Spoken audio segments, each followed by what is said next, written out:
तो हम लोग पढ़ रहे हैं केमिस्ट्री का chapter 2 dilute solution and colligative properties. आपको चैप्टर का स्ट्रक्चर कई बार समझा चुके हैं, जिसमें से मोलारिटी, परसेंट बाय मास, ये जो कंसंट्रेशन को एक्सप्रेस करने वाला टर्म्स है, ये पहले पढ़ चुके थे हम लोग।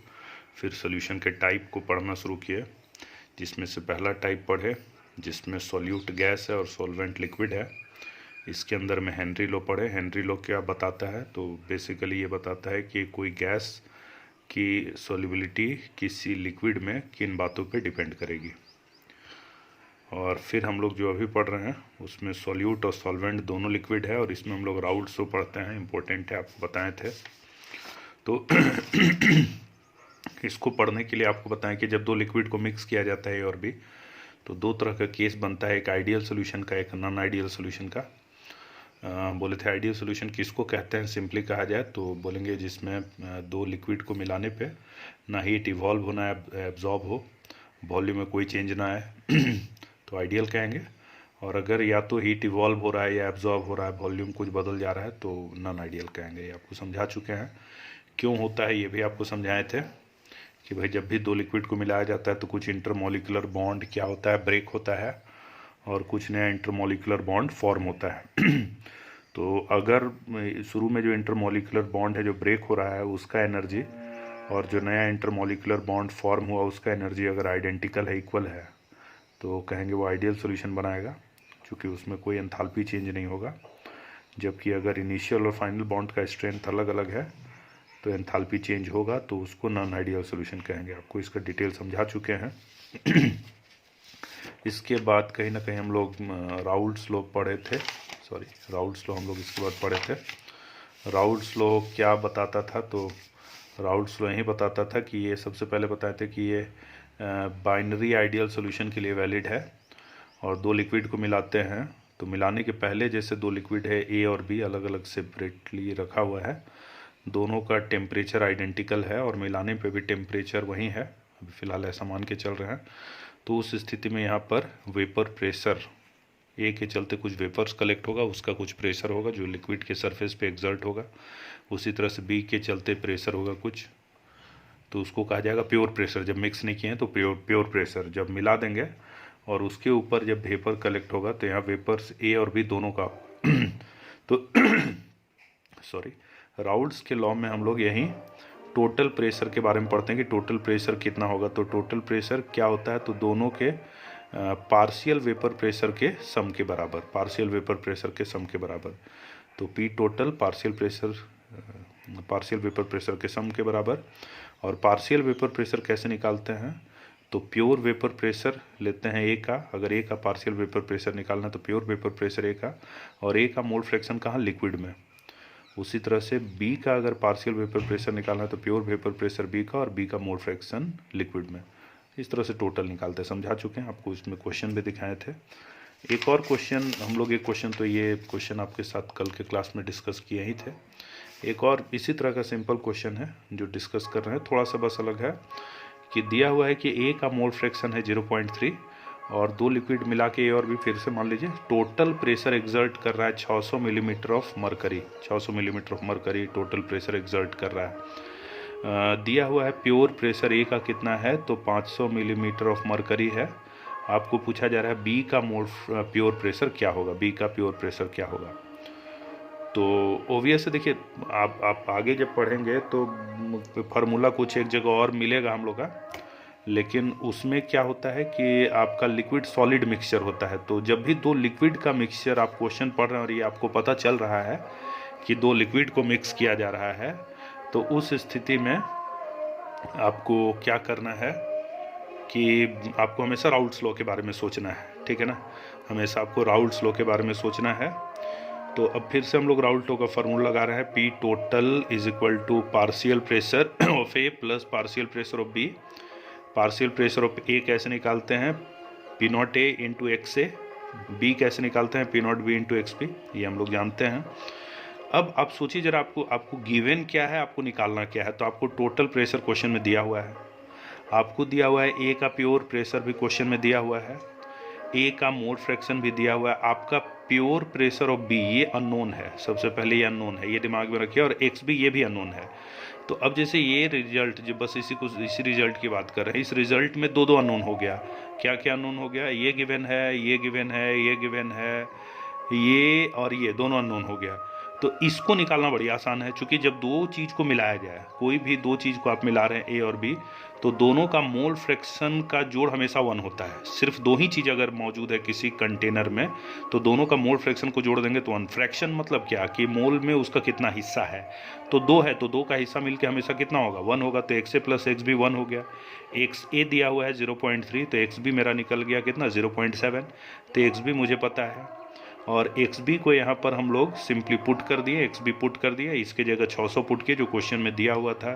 प्योर प्रेशर ए का 500 दिया हुआ था, मोल फ्रैक्शन ए का 0.3, बाकी तो बस सरिया देंगे। ये मल्टीप्लाई किए, सरियाए, निकल गया। तो ये चीज़ एक इम्पोर्टेंट बात होता है। कई बार सिर्फ ए का मोल फ्रैक्शन पता होता है आपको, और आपका दिमाग काम नहीं करता है, भाई दूसरे का मोल फ्रैक्शन तो दिया ही नहीं है, कैसे बन पाएगा? तो ऐसी स्थिति में ये रिजल्ट आपके लिए बहुत यूज़फुल होगा, तो इस पर ध्यान देते हुए बनाइएगा। हम लोग जो अगला जो चीज़ पढ़ेंगे इसमें, वो चीज़ किस बारे में है? तो वो चीज़ है राउल्ट्स लॉ में डेविएशन फ्रॉम राउल्ट्स लॉ। मतलब राउल्ट्स लॉ से कुछ क्या हो जाना? भटक जाना। राउल्ट्स लॉ से कुछ भटक जाना, ये दिमाग में रखिए। तो हम लोग अगला जो बात कर रहे हैं वो किस बारे में है? वो डेविएशन फ्रॉम राउल्ट्स लॉ।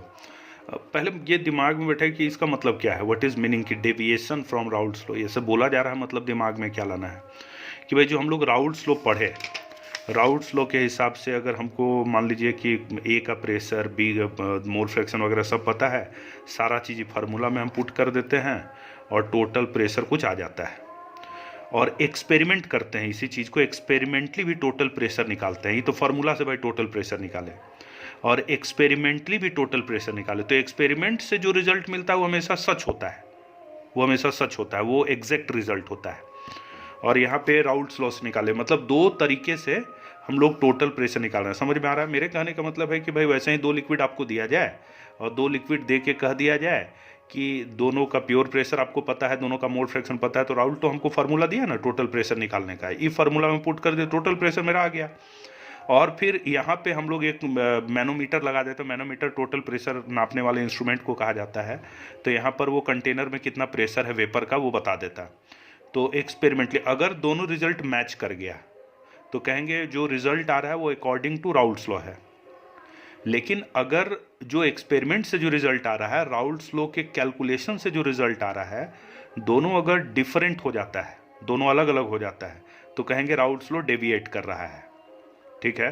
तो राउल्ट लॉ जो फॉर्मूला दिया है उससे आने वाला रिजल्ट और एक्सपेरिमेंटली जो टोटल वेपर प्रेशर का कैलकुलेशन हो रहा है, ये रिजल्ट अगर डिफर कर गया तो कहेंगे राउल्ट्स लॉ डेविएट कर गया।